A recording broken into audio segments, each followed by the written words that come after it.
Welcome back to my channel the book of Swadam. ಇವತ್ತು ಹುಳಿ ಅವಲಕ್ಕಿ ಹೇಗೆ ಮಾಡೋದು ಅಂತ ನೋಡೋಣ. ಅದಕ್ಕೆ ಏನೇನು ಐಟಮ್ಸ್ ಬೇಕು ಅಂತಲೂ ತೋರಿಸ್ತೀನಿ. ಇದು ಬಂದು ವೆರಿ ಕ್ವಿಕ್ ರೆಸಿಪಿ, ತುಂಬ ಟೇಸ್ಟಿಯಾಗಿರುತ್ತೆ. ಎಸ್ಪೆಷಲಿ ಫಸ್ಟ್ ಟೈಮ್ ಟ್ರೈ ಮಾಡ್ತಾ ಇರೋರಿಗೆ ನಿಜವಾಗ್ಲೂ ತುಂಬ ಚೆನ್ನಾಗಿರುತ್ತೆ. ನೋಡಿ ಹೇಗೆ ಉದ್ರುದ್ರಾಗಿ ಕಾಣ್ತಾ ಇದೆಯಲ್ಲ. ಬನ್ನಿ ಶುರು ಮಾಡೋಣ. ಒಂದು ಬಾಣಲಿಗೆ 4 ಟೇಬಲ್ ಸ್ಪೂನ್ ಆಯಿಲ್ ಹಾಕ್ಕೊಳ್ಳಿ. ಅದಕ್ಕೆ ಸಾಸಿವೆ ಒಂಚೂರು, ಉದ್ದಿನಬೇಳೆ 2 ಟೇಬಲ್ ಸ್ಪೂನು. ಇದು ನಾನು ಬಂದು 2.5 ಪಾವ್ ಅವಲಕ್ಕಿಗೆ ಮಾಡ್ತಾಯಿದ್ದೀನಿ. ಕಡಲೆಬೀಜ 2 ಟೇಬಲ್ ಸ್ಪೂನು. ನಾನು ಟಾಟಾ ಸಂಪನ್ ಅವ್ರದ್ದು ಅವಲಕ್ಕಿ ಯೂಸ್ ಮಾಡ್ತಾಯಿದ್ದೀನಿ. ಅದು ತುಂಬ ಚೆನ್ನಾಗಿರುತ್ತೆ, ಉದ್ರುದ್ರಾಗಿ ಬರುತ್ತೆ ಅಂತ. ನೀವು ಬೇಕಾದ್ರೆ ಟ್ರೈ ಮಾಡಿ. ಚೆನ್ನಾಗಿ ಎಲ್ಲ ಸಾಸಿವೆ ಚಿಟಪಿಟ ಅಂದಮೇಲೆ ಕಡಲೆ ಬೀಜ ಉದ್ದಿನಬೇಳೆ ಎಲ್ಲ ಹುರ್ಕೊಳ್ಳಿ. ತುಂಬ ಸೀದಿಸಬೇಡಿ. ಆನಿಯನ್ ಬಂದು 2 ಬಿಗ್ ಸೈಜಷ್ಟು ಸ್ವಲ್ಪ ದಪ್ಪಾಗಿ ಹಚ್ಕೊಳ್ಳಿ. ಇದಕ್ಕೆ ಜಾಸ್ತಿ ವೆಜಿಟೇಬಲ್ಸ್ ಏನೂ ಬೇಡ, ಬರೀ ಆನಿಯನು, ಕೊತ್ತಂಬರಿ ಸೊಪ್ಪು, ಕರಿಬೇವು ಅಷ್ಟೇ ಬೇಕಾಗಿರೋದು.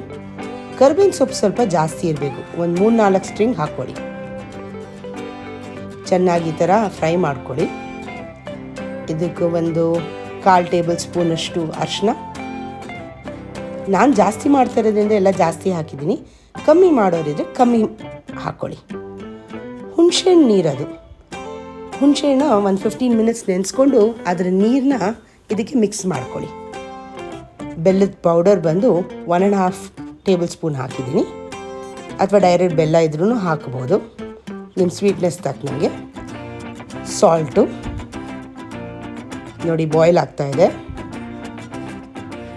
ಇದಕ್ಕೆ ಹುಳಿ ಪುಡಿ 1 ಟೇಬಲ್ ಸ್ಪೂನು ಅಥವಾ 1/4 ಟೇಬಲ್ ಸ್ಪೂನು.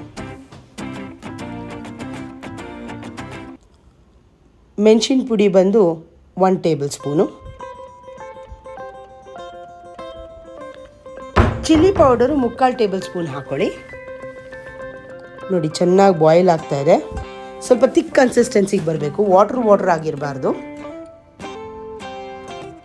ಸ್ವಲ್ಪ ಹಾಗಾಗಿ ಆಡಿಸ್ಕೋತಾ ಇರಿ ಸೌಟನ್ನ. ಚೆನ್ನಾಗಿ ಬಾಯ್ಲ್ ಆಗಲಿ, ಹೈ ಫ್ಲೇಮಲ್ಲಿ ಇರಲಿ. ನೋಡಿ ಹೇಗೆ ಕನ್ಸಿಸ್ಟೆನ್ಸಿ ಚೇಂಜ್ ಆಗ್ತಾ ಇದೆ. ನಾನು ಸ್ಟೇಜ್ ಬೈ ಸ್ಟೇಜ್ ತೋರಿಸ್ತಾ ಇದ್ದೀನಿ. ಫಸ್ಟ್ ಎಷ್ಟು ನೀರಾಗಿತ್ತು, ಈಗ ಎಷ್ಟು ತಿಕ್ಕಾಗಿದೆ ಅಂತ. ಇನ್ನೂ ತಿಕ್ಕಾಗಬೇಕು ನೋಡಿ, ಈ ಥರ ಆಗಬೇಕು. ಈ ಗೊಜ್ಜನ್ನ ಬೇಕಾದರೆ ನೀವು ಜಾಸ್ತಿ ಆಯಿತು ಅಂದರೆ ಎತ್ತಿ ಸೈಡಲ್ಲಿ ಇಟ್ಕೊಂಡು 1-2 ಡೇಸ್ಗೆ ಇಟ್ಕೊಂಡು ಯೂಸ್ ಮಾಡ್ಬೋದು. ಇದಕ್ಕೆ ಇವಾಗ ಅವಲಕ್ಕಿ ಮಿಕ್ಸ್ ಮಾಡ್ಕೋತಾ ಇದ್ದೀನಿ, ನೆನೆಸಿಟ್ಕೊಂಡಿರೋದು. 15 ಮಿನಿಟ್ಸ್ ನೆನೆಸ್ಕೊಂಡ್ರೆ ಸಾಕು. ನೋಡಿ ಹೇಗೆ ಉದ್ರಾಗಿದೆ. ತುಂಬ ಚೆನ್ನಾಗಿದೆ ಈ ಪ್ರಾಡಕ್ಟ್, ಈ ಕಂಪ್ನಿದು.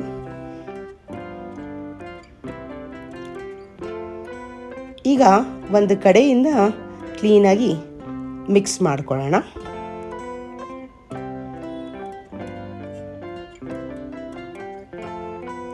ಜಾಸ್ತಿ ಪ್ರೆಸ್ ಮಾಡೋಕ್ಕೆ ಹೋಗಬೇಡಿ, ಎಲ್ಲ ಮ್ಯಾಶ್ ಆಗಿಬಿಡುತ್ತೆ.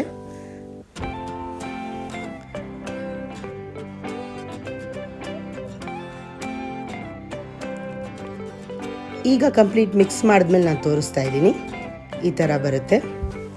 ನಿಮಗೆ ನೋಡಿದ್ರೆ ಅಷ್ಟು ರುಚಿಯಾಗಿರಲ್ವೋ ಏನೋ ಅನಿಸ್ಬೋದು, ಬಟ್ ತಿಂದು ನೋಡಿದ್ರೆ ಫಸ್ಟ್ ಕ್ಲಾಸ್ ಆಗಿರುತ್ತೆ.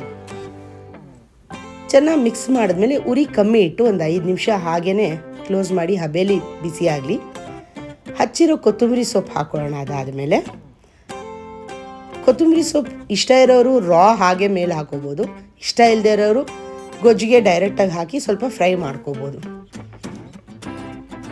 ಈಗ ತಿರ್ಗಾ 1 ನಿಮಿಷ ಲಿಡ್ ಮುಚ್ಚಿಡ್ತಾ ಇದ್ದೀನಿ.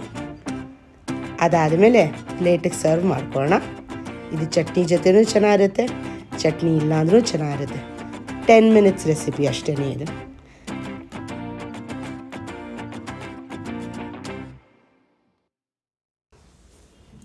ನಿಮಗೆ ನನ್ನ ರೆಸಿಪೀಸ್ ಎಲ್ಲ ಲೈಕ್ ಆದರೆ 1 ಲೈಕ್ ಆ್ಯಂಡ್ ಸಬ್ಸ್ಕ್ರೈಬ್ ಮಾಡ್ಕೊಳ್ಳಿ ನಮ್ಮ ಚಾನಲ್ಗೆ. ಆ್ಯಂಡ್ ಈ ಡಿಶಸ್ ಎಲ್ಲ ಟ್ರೈ ಮಾಡಿ. Thank you. ಬಾಯ್.